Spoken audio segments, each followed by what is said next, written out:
So we'll start our next presentation, and this is one of our GIVE panels, and it's going to be comprised of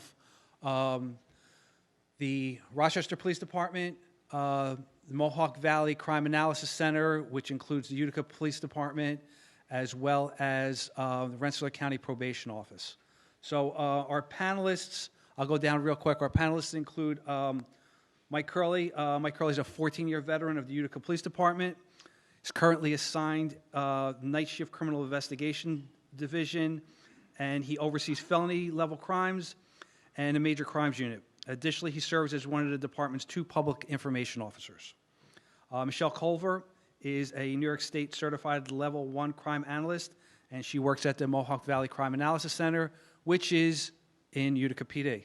Big office, right? A lot of room there. Oh, yeah.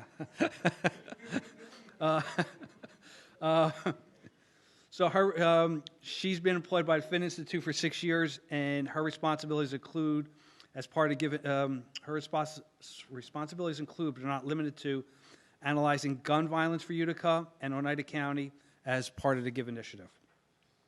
Kayla Macano is the Director of Operations for the GIVE initiative in Rochester and Monroe County. This is a new position that was just created this year, and Kayla is the first director there, so this is new to her, and it's new for us to have someone in an agency as the director there. So her responsibilities, she's responsible for overseeing the GIVE efforts of all partner agencies, reporting out to us at DCGS and the community, and offering recommendations to strengthen programs in place and propose new and innovative initiatives. And finally, last but not least, Bob Thompson is a probation officer with the Rensselaer County Probation Office. He's been there for 19 years, and the last 13 years, Bob has served as a field intelligence officer for the GIVE initiative, so he's bringing a lot of information to the partners there. With that said, Kayla, want to come here, whatever?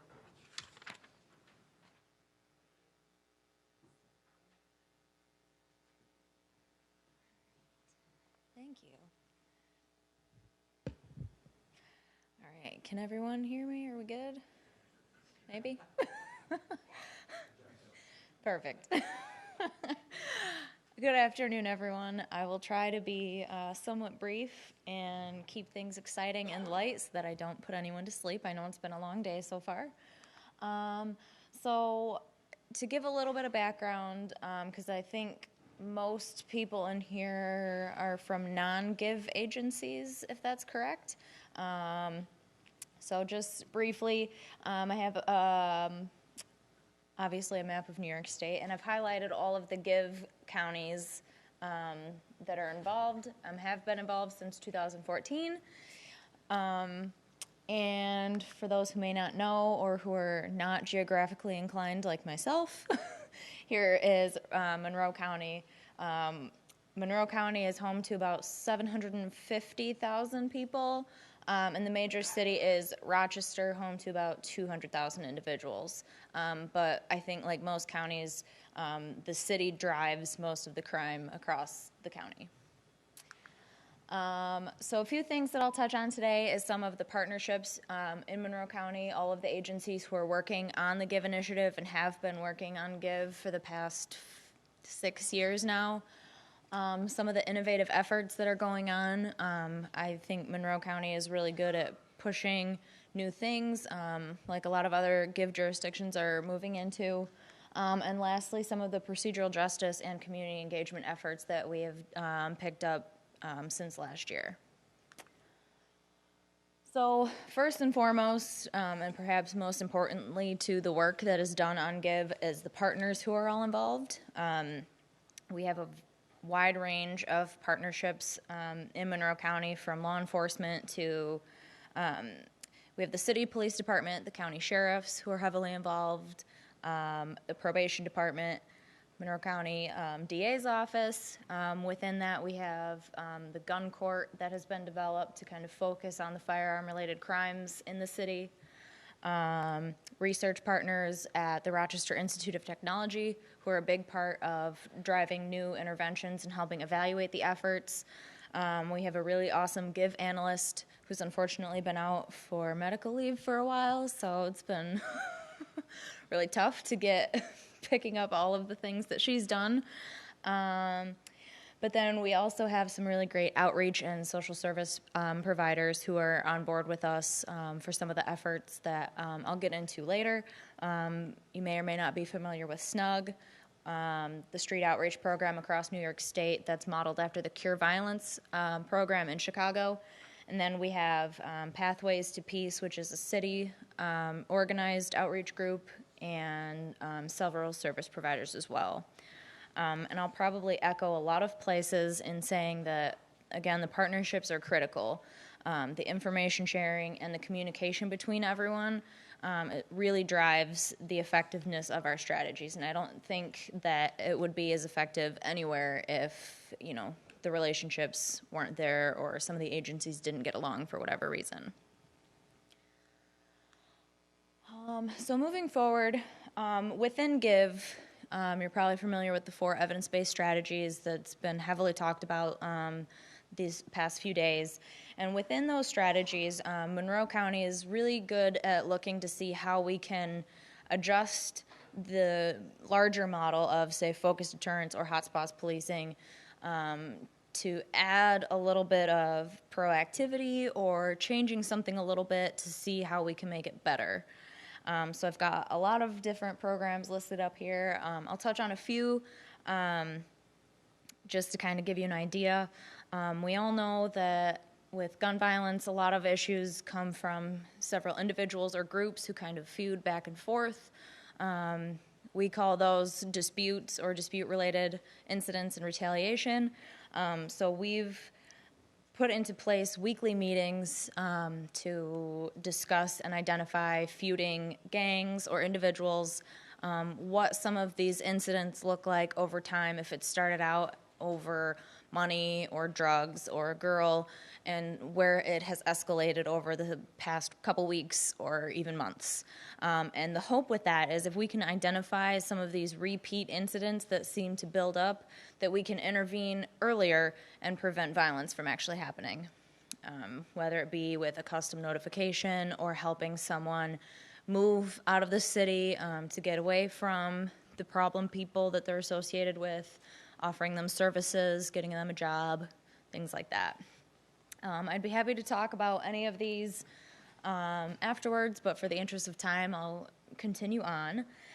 Another big part of the Monroe County GIVE initiative is some of the new positions that have been created in the past 2 years. As Ray said, I am now the Director of Operations for GIVE in Monroe County. It's a brand new position that was just written into the grant for this year, GIVE 6. So I'm learning as I go. The past several weeks have been very busy. But additionally, last year, the GIVE executive team created the position for a community engagement and communications specialist. I was in that position last year as well. I've kind of moved up since there. But we realized that community engagement in a lot of police interventions is kind of the weak point. So Monroe County wanted to have someone help focus on engaging the community, sharing information, and being more transparent with what we're doing, because the community knows that gun violence is a problem, and they want to know what everyone's doing about it. So with that, I worked really hard to figure out how to share information with people, what they needed to know, what information we could share with them. We can't really tell people who we're investigating or anything like that, but I can describe to people in a variety of mediums what particular efforts are going on within GIVE, or as kind of a add-on, like separate from GIVE, and things like that. So I've attended several community events, handed out cool GIVE polos, and I've got all sorts of little toys that we can give to kids at different community events to kind of help market the GIVE initiative, while at the same time talking to parents and family members about the efforts that the police department and the sheriffs and probation are doing. And the community has been very receptive, and they're very excited to hear about the things that are going on, and we look forward to kind of pushing that even further. One of the things that I also did, I talked about this a little bit earlier, I'm not sure if any was in the panel presentation this morning, but I created what's called a story map. It's an ArcGIS software that is similar to like a PowerPoint presentation, but you can, it's a lot more interactive and you can share it with larger audiences if you make it publicly available. I don't know if I can open it from here or not. It's hyperlinked to it, so it should, but I'm not sure. If not, I have a computer and I have time later that I can go through it with everyone. And it's also available on the Rochester Police Department's open data portal. So it's easy for anybody to access, and it's got a ton of information on the GIVE initiative, all of the partners, what each of the partners are doing, and some of the efforts that are going on, yeah. Yeah, if you want to click through, it doesn't matter.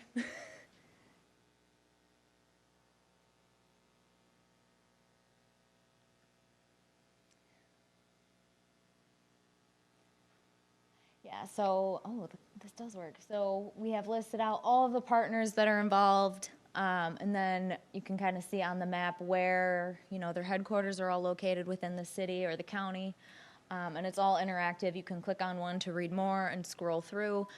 You can click over to, like the local efforts, or there was a dashboard that was created for some of the Part 1 crimes that shows what aggravated assaults and robberies look like in some of our hotspot areas across the city. So the community can access this anytime. They don't need any kind of special license or app or anything to get it. It's right on the internet. So we're trying to really push information and show people what we have going on.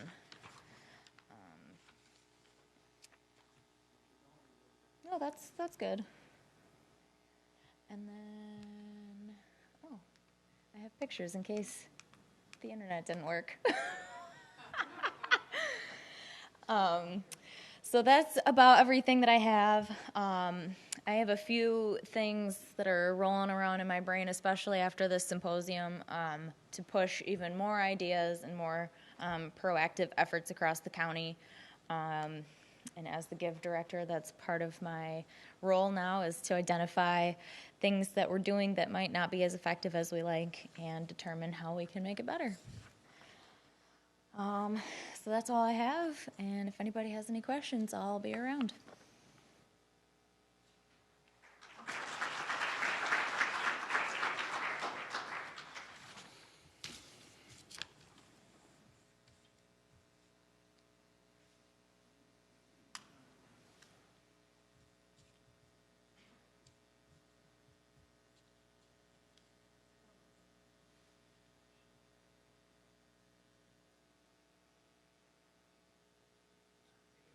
All right.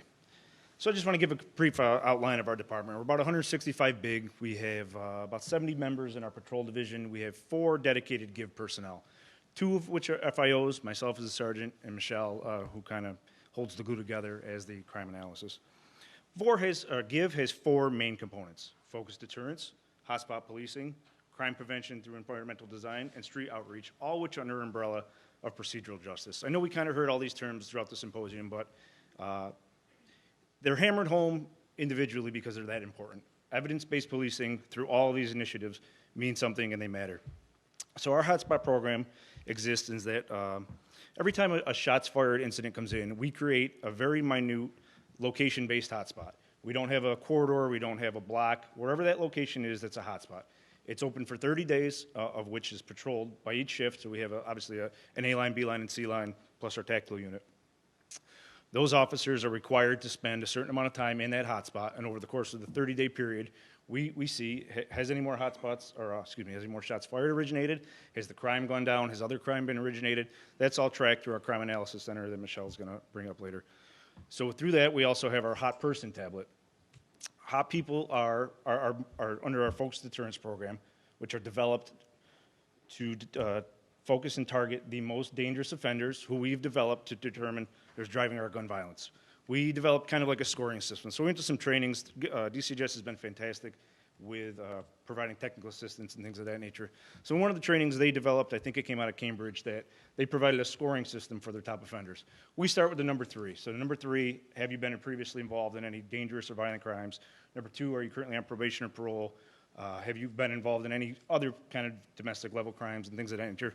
And the top 10 offenders get put on our top 10 list, and those are the ones that are attacked and targeted repeatedly. Also, SEPTED, we have, let's see if this works.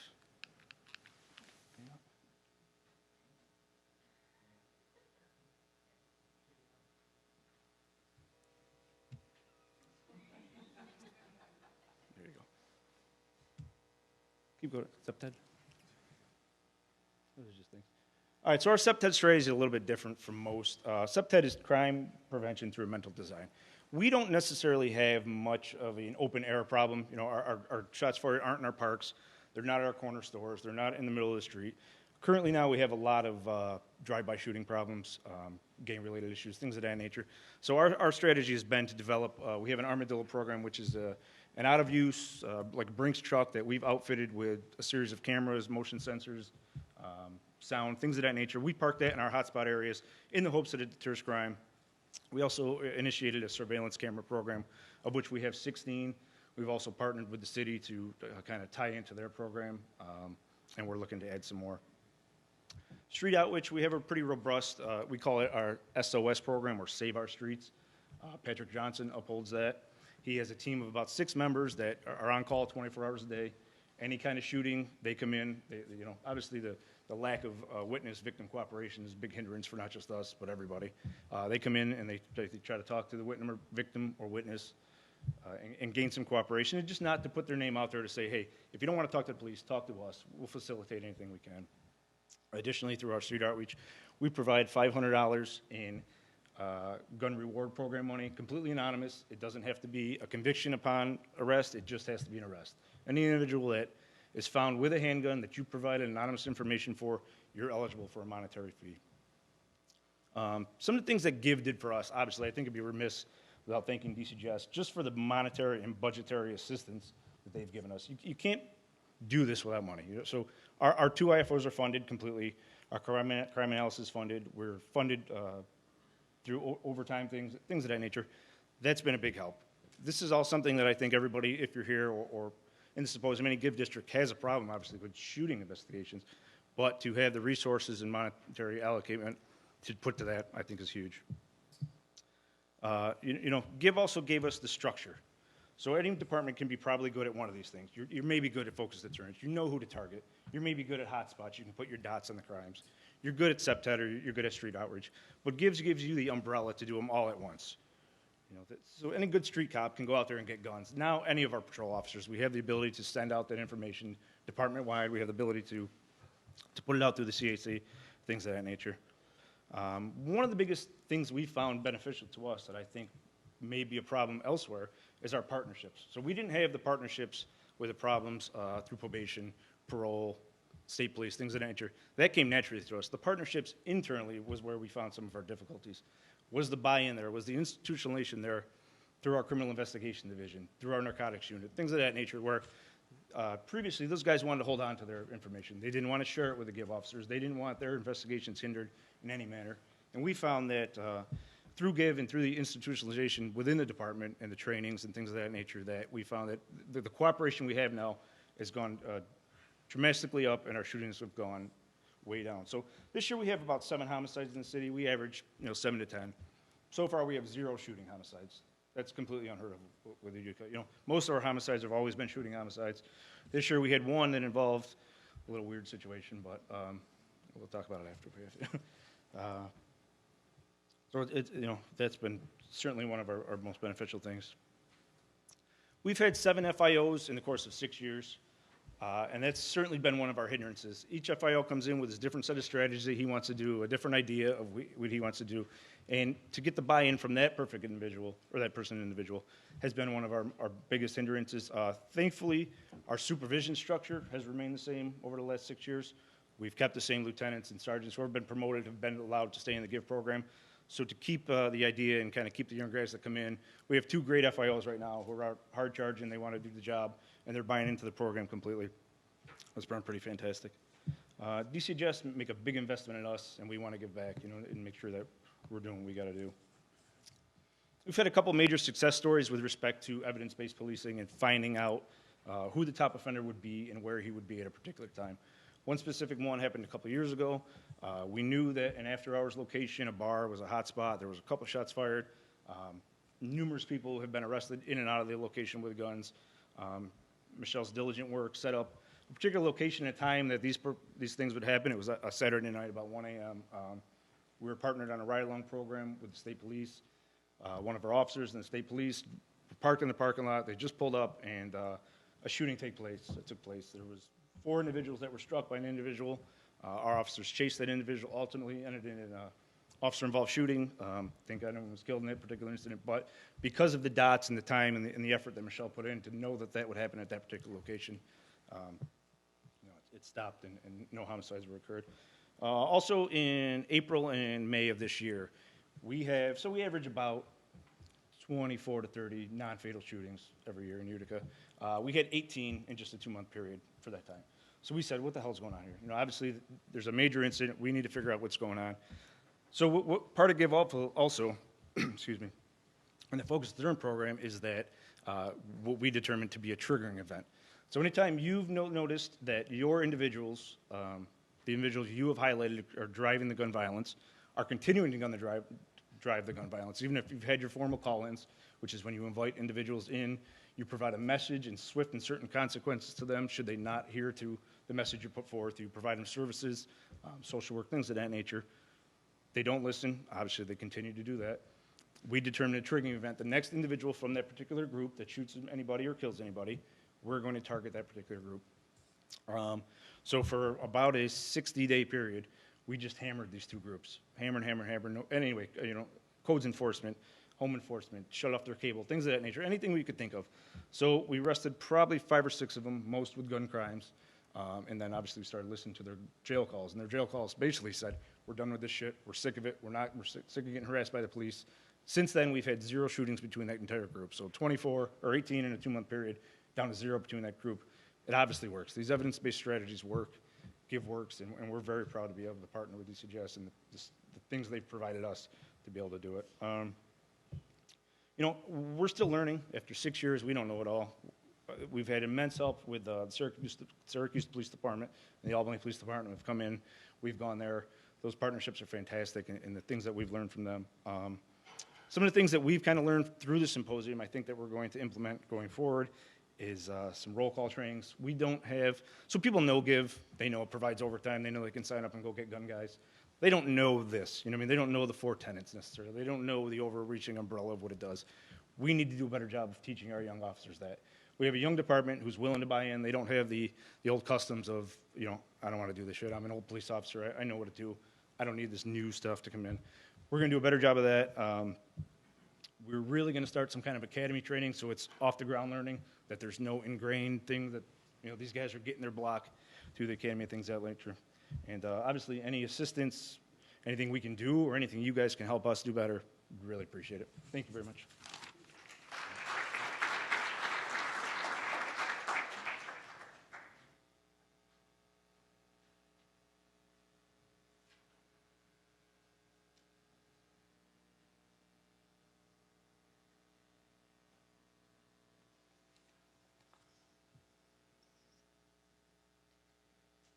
All good? Okay. Hello, everyone. I'm Michelle Culver. I'm the lead crime analyst at the Mohawk Valley Crime Analysis Center. So this PowerPoint is just going to go through what we do at the center to help the police department and specifically Give. So the MVCAC is kind of like an information hub. So we have different partnerships through New York State to help push out information. So the first one we have is the Utica Police Department. So in the center, we have our operational supervisor, which is the lieutenant at the police department, and then we also have our 2 Give FIOs. So they're currently in the center, and then the Give FIOs work overnights. So they have information that we gather through the day, and then they can go target these individuals at night. We also have a part-time probation officer, and he is also part of the GIVE program, and then he also does the sex offender unit at the probation department. We also have the state police. So he is currently assigned to NYSEC, but then he was assigned to the Herkimer County. So then we have ties to Herkimer County as well. We also have a sheriff's officer there. So his main job is to do jail intelligence, so we can have information to like who's in the jail, or we can have access to their jail calls to try to see what's going on, and if there's any feuds going on at the jail, we can try to separate them people. We also have a National Guard counter-drug terrorist analyst, so he is responsible for analyzing the drug activity that's going on in Utica. One of his big things is tracking the Latin Kings in Utica and trying to see where they're getting their drugs coming into Utica and all that. We also have a part-time Oneida County DA's officer, and he mostly does like drug warrants. So he'll put together some bulletins and say, this person is currently involved in drug court, and if you see him, just arrest him. We also have 2 analysts from the John F. Finn Institute for Public Safety. So the John F. Finn Institute is a non-for-profit organization located in Albany, and so they get grants and they're funding the analysts through New York State. So in our center we have me, the GIVE analyst, and then we also have another analyst for the non-fatal shots fired grant. So her responsibilities are to code shooting incidents where a person was hit from 2014 to present. And so the Finn created this access database where she has to code every single shots fired into this database so that the Finn can then do the research and try to figure out what's going on and then what we can do to close our cases faster. And we also just got an officer from HIDTA, the High Intensity Drug Task Force. And so what he does is we got this new program called OD mapping.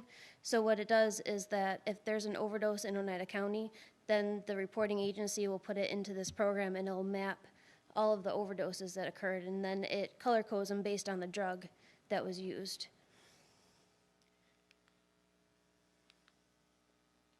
So services at the center.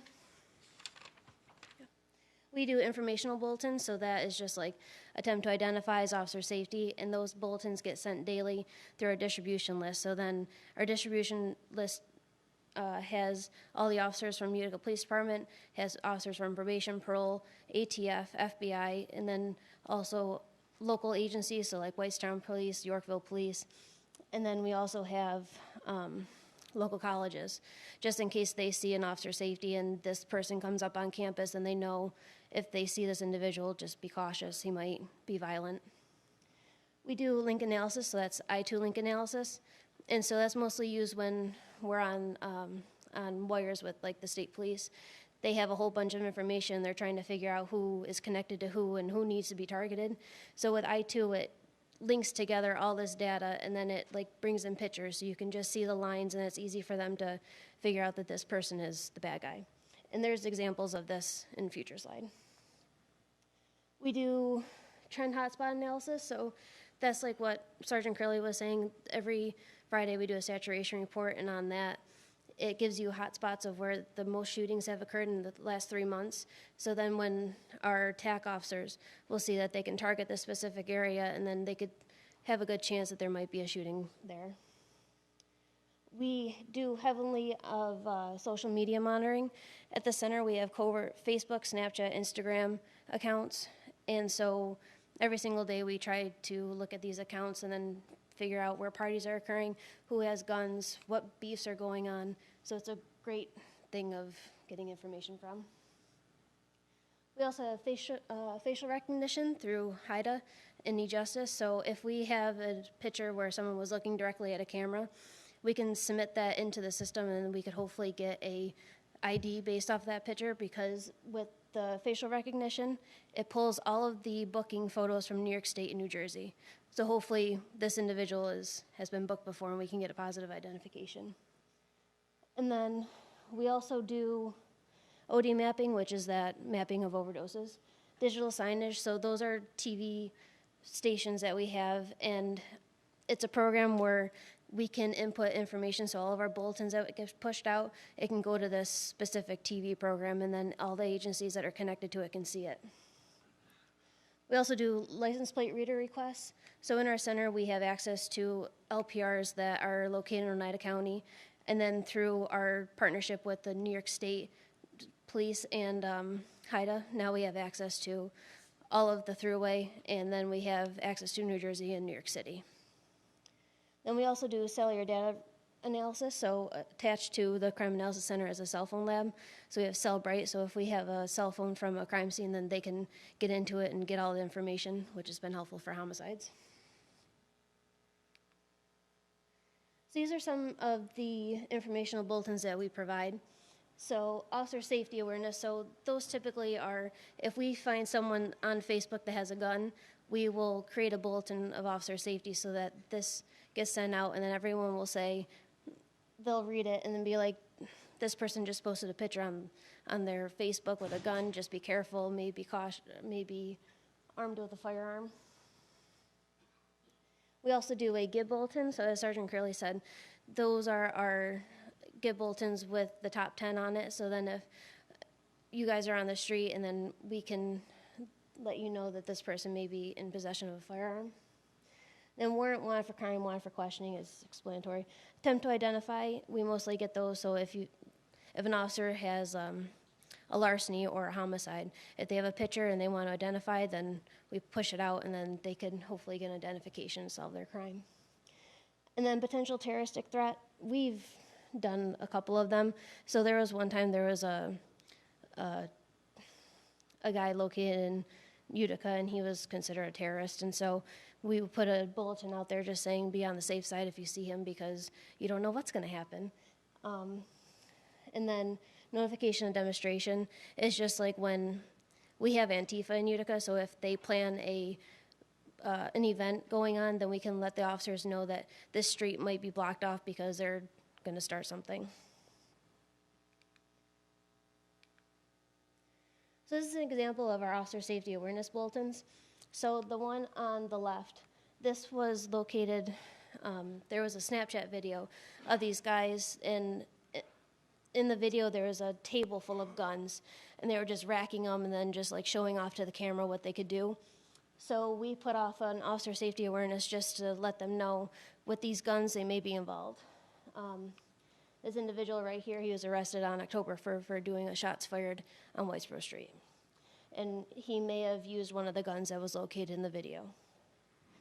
And then the bulletin on the right, this is a pattern bulletin that we do. So if we figure out that there's been a lot of motor vehicle larcenies, we'll put together a bulletin and then say, like, officers that are in this area, please pay attention to, like, this type of car or, like, this time of day, because a lot of these motor vehicle larcenies are occurring in this area. And this is an example of our GIB bulletin with our top 10. So like what Sergeant Curley said, we have a GIB list, which comprises of 160 individuals. And so every month we have to go through this list and then see how they score with our scoring record. So like you have 3 points for violent history, 2 points if you have probation parole, if you have reliable information, if he has a gun, if anonymous information that you have a gun, and then every police contact you have counts as a point. So at the end of the month, we all sum it all up, and that is how our top 10 is created. And then the bulletin on the right, this was created when there was a constant shooting between these two individuals because they just hated each other. So we put this out just so that officers know what's going on. Then literally right after this was sent, shots fired was occurring between these two groups. Some other products that we do, a traffic report, so that just shows the highlighted areas of where all the accidents are occurring, and then a daily report. So that goes out daily, and it just goes through all of the major incidents that occurred the night prior and the morning of, so that this goes out to the higher agencies so that they know what's going on in their area and they could keep track of what they're doing. So these are examples of the link analysis. So like how I said that they're mostly due for like when you have a lot of information, you're trying to make it simplified so that people can just see it. So the one on the right or the left was created by our National Guard analyst when he was in Syracuse. And so this was a takedown of Bricktown, one of their gangs out in Syracuse. And this was due to their heroin distribution. And so from this chart, they were able to arrest 40 to 50 individuals based off of the drug sales. And then the one on the right is a link analysis that I created for a wire that the state police was doing after a homicide of a homeless individual. And so you can see that all the lines point to this individual, and he was there the night of the homicide. So they knew that if they tapped into someone's phone and his name popped up, you have some good information there. These are examples of the hotspot analysis. So these are our saturation reports. So Mike stole my example of the shooting. So the first page typically has the hotspots of where the shootings happen within a 3-month period. And it also has our hotspots, like Mike Curley was saying, that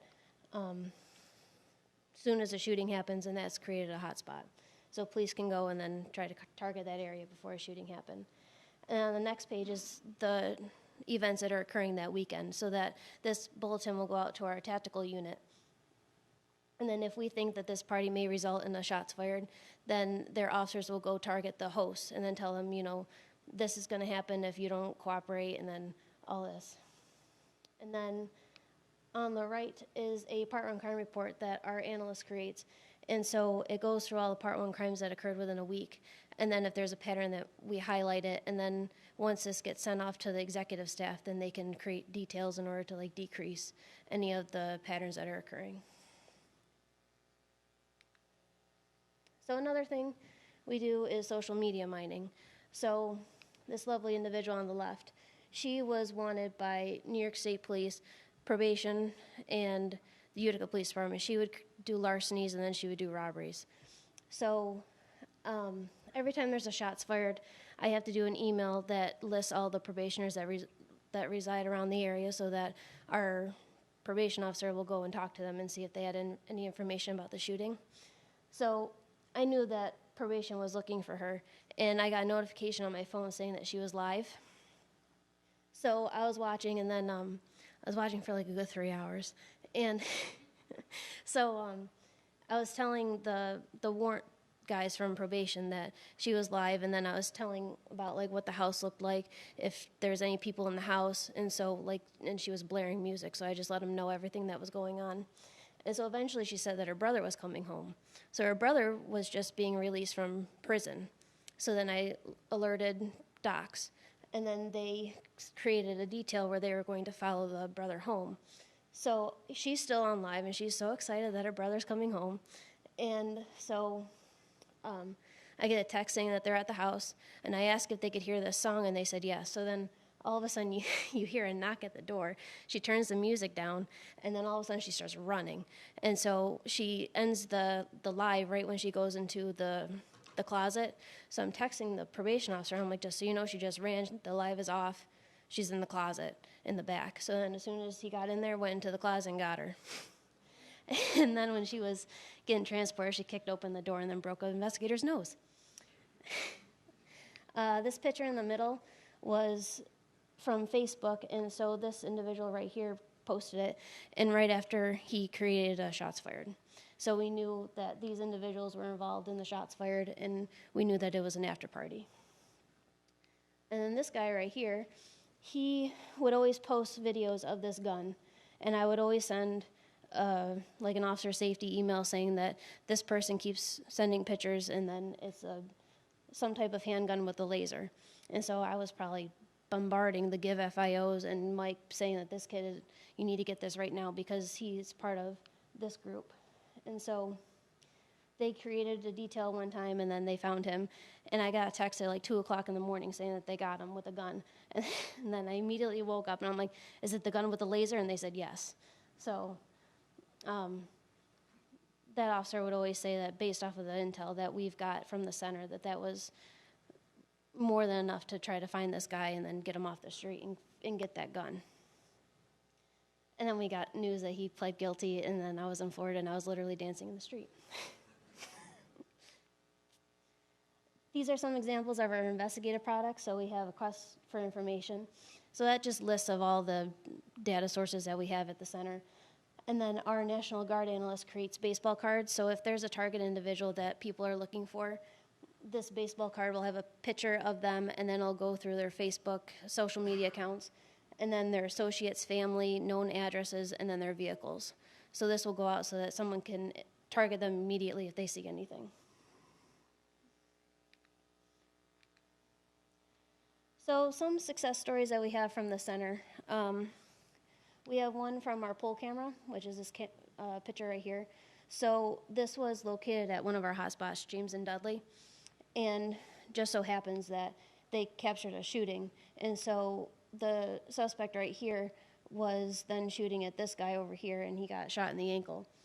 And so we were able to capture the shooting on our poll cameras. We were able to use body-worn camera to see what the suspect was wearing because he was riding a bike, and one of the officers stopped him. And so then he decided that he didn't know anything about the shooting. So then when the officer pulled up, we got a full body shot of what he was wearing. And then I went on Facebook, and I found a video of him like an hour before in the same outfit throwing someone off of a couch. So we were able to identify who the shooter was and solve that case. We also had a Utica College active shooter threat. So with that, we got a whole bunch of information when there was three threats that were sent to Utica College. So then when all of them came in, then our lieutenant, he got this information from when the cell phone was pinging off the tower. So from there, I created from Excel pivot tables, and then through all these pivot tables, it resulted to one phone number, which led to the arrest of this individual and was just sentenced to 12 years for doing terrorist threats. We also have footage from an armadillo from what Sergeant Curley was saying. It was parked at a hotspot, and it was parked right outside of some gang territory. And so in the video, you could see it was against two groups of Utica, and then you have one group here that was beating this guy on the ground. And so based off of the armadillo footage, we were able to identify all the individuals that were involved in the fight, and a juvenile was also there, and he sliced the victim's hand, so we were able to identify that one. And then this guy up here, so he was involved in a home invasion in Utica where he and another individual entered a residence with a hammer and a shotgun. So the shotgun went off and didn't hit the victim, but then they fled.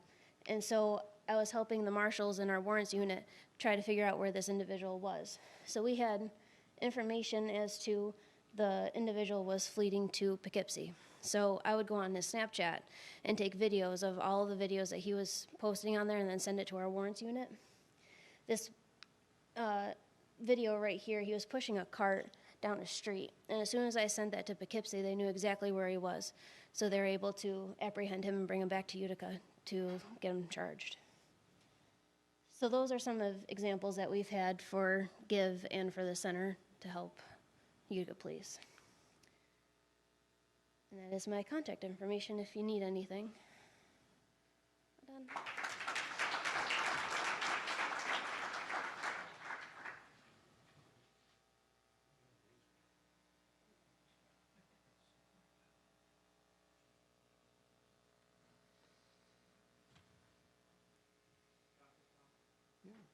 See.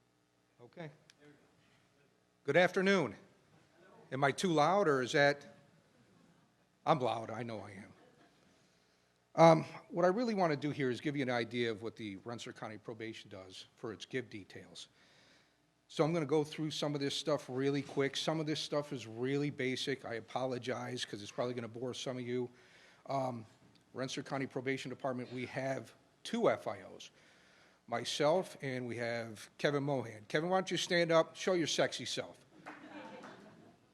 Kevin's on the juvenile side of things, so it really mirrors both sides of the department, so we know what's going on. Kevin participates in all the GIVE details just like I do. Actually, we share the GIVE details. If I'm not on it, he's running it.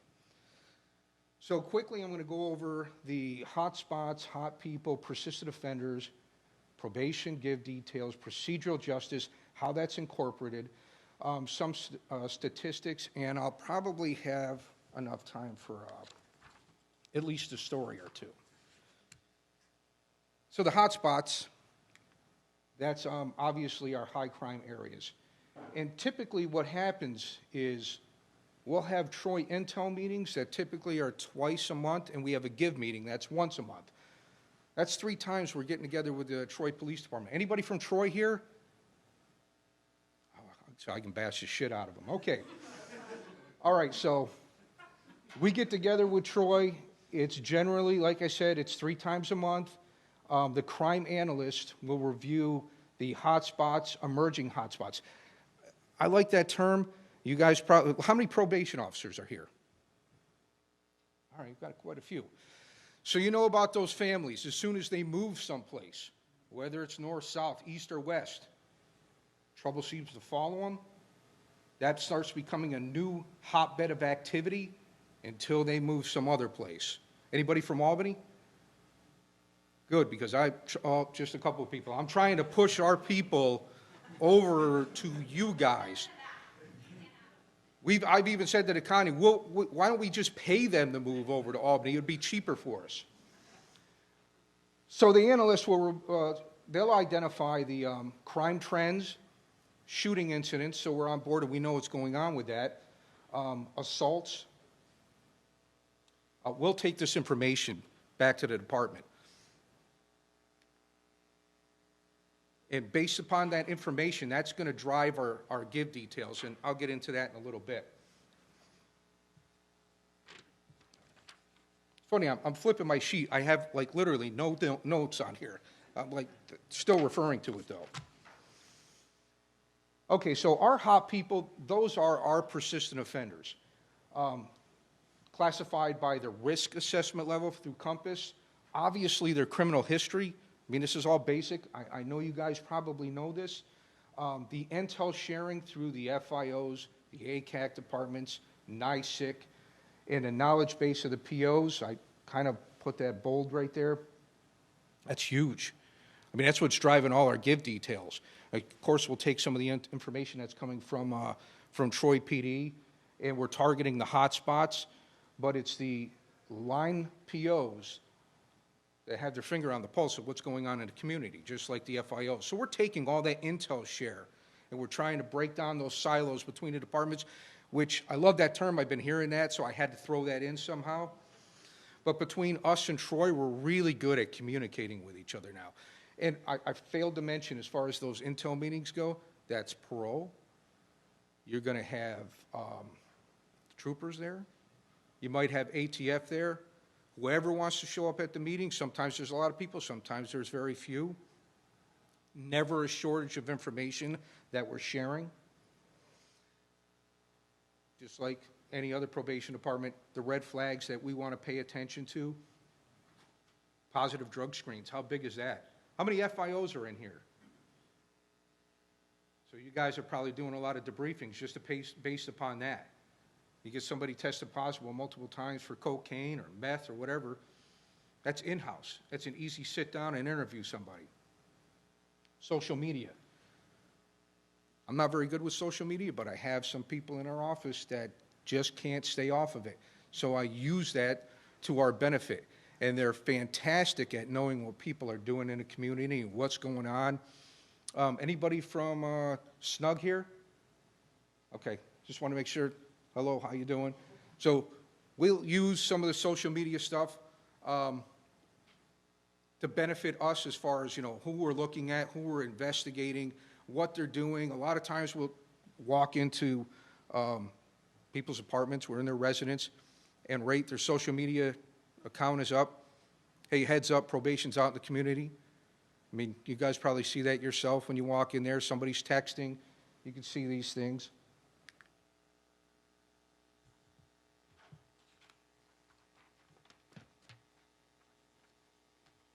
So with our GIVE details, we utilize that persistent offender database. And it's the term persistent offender database, we like to call it the GIVE list too. I'm just kind of throwing a couple of different terms on there. I should have changed it before I put it on here, because that GIVE list is not just about the persistent offenders, it's also about the hot spots. And if you're living in the hot spot and you're a low risk offender, we're probably going to be knocking on your door. And there's particular details that we're gearing up where we call them like the trick-or-treating details, right? You got like a block, you just park your car, and if you wanted to, you're almost hitting every other house on the block. And sometimes we'll do that. We'll blow that whole particular area up, and that's a purpose. We're doing that intentionally. Sometimes we might only hit 1 or 2 people on that block, and then we'll get off of that block. We'll go someplace else for another couple hours, and then we'll come back there. You know, so we're always kind of mixing up on how we're doing our give details. I'll touch basic, this is the goal list. This is basically Troy's gun offender alert list, non-biased ranking system, total arrest in the past 3 years, and also based on active intel. It's no surprise that probably 90% of the people that are on that list are also on parole and probation. So if they're on that list, they're automatically going to be on our give list or our persistent offender list, which is the same thing.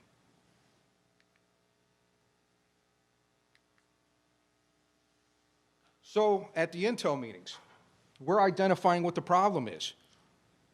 Sometimes there's, you know, it's just a basic thing. It's that hotspot. You got to hit that hotspot. Sometimes it's not. Sometimes it's like I said, that family moves, whether they go north or south, or we got something going on Tyler Street, and there was a shooting the previous, whatever the case may be, that's outside of the hotspot. But you're going to have Troy looking at us like, hey, can you do something there? Do you have people there? Can you do residence checks there? Hey, and it's not just a residence check, just to stop things and deter that violence, because that's mainly what we're trying to do. We're trying to achieve that deterrence. But now we have an opportunity to go into these houses and talk to people. We're aligning our resources. Our resources, that's parole. That's the Troy Police Department. If parole goes out with us, that's phenomenal. If they don't, we've been doing a lot of stuff autonomously, like probably a lot of other departments are. We do connect with the Troy Police Department on every detail.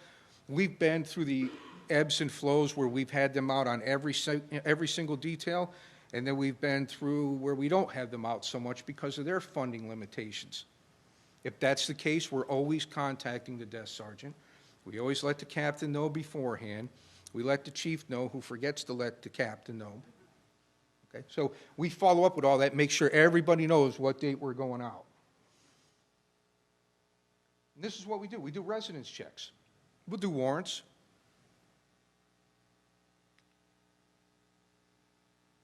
Now we're starting to get to the nut and bolts of exactly what our department does. 2 to 4 details a month. We would do more if we had more money. Absolutely. I would like to do it if it was once a week. If we could do that, that would be phenomenal. We can't do that right now. What we'll do is we'll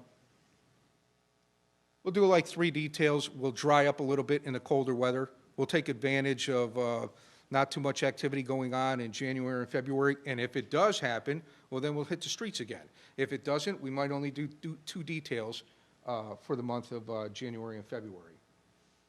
We are utilizing our give list, persistent offender list. I indicated on here it's updated weekly. That's updated daily, and it changes all the time. You might have somebody come to you and say, listen, I really need this person hit. Are you going out this week? Yeah, we are. Okay, I put them on the list. It could be a day later. Listen, something's changed with that. What's changed? Well, we arrested them. Okay, well, that's going to change that. That person's going to come off the list. Maybe they got a job. Maybe that was their only hindrance at that particular time. Maybe it was a treatment issue, and they started getting engaged in it. So that list is going to change, and it's easily I'd say once a day.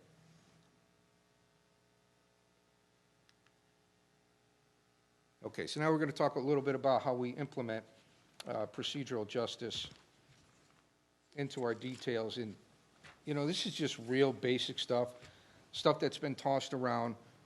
We're very transparent when we do a residence check with somebody. And we just don't go into the residence and like, boom, opening doors, opening refrigerators, opening stuff. We don't do that. Well, hey, you got anything you shouldn't have here? Are you sure? We're going to be searching. Nobody's really going to give up the stuff, but once we start, it's almost like that game. You're getting hot, you're getting warmer, you're getting warmer. The eyes start looking around, kind of start telling you where to go. Before we do any of that stuff, we're talking to people first. We're communicating with them. There's family members there. They might want to talk to us, they might not want to, but we're very transparent. We're identifying why we're there. We're identifying the concerns. We believe your son or daughter is involved in gang activity. We're concerned about that. We want to change that. We want your help changing that. We have some possible solutions. And then we ask for feedback. We're not just saying, this is what you need to do, you got to do it. What do you think is going to help you? And some of those things might be outlandish, but I bet you can figure out a way to hook them up with services that would take them in that particular direction. We utilize the sanctions of probation, increase monitoring if we have to, GPS, house arrest, had the violation of probation. It doesn't end there. We didn't fail because they went to jail. Or you could say, well, hey, yeah, they failed. Well, yeah, that's a better way of looking at it. But they come back out. They come back to us. Maybe the carrot at the end of our stick at that particular time didn't work for them. Maybe it will later down the road. Maybe we'll get some different incentives that will come through that will be more appealing to them. But it's definitely not the end of the road. And also with the violation of probation, we're really good at identifying the people that we believe are going to be involved in shootings in some capacity, whether they're going to be shooting or they're going to be shot. We're pretty good at identifying that. Or they're going to miss shooting somebody and they're going to shoot somebody that's innocent. So if we take them off the street, and even if it's a misdemeanor and it's only for 3 months, that's deterrence right there. We utilize rewards. Decrease monitoring. That's huge. Acknowledging somebody's efforts, no matter how minimal it might appear to you, just saying to somebody, you know what, you did a good job. Might be a big deal to somebody.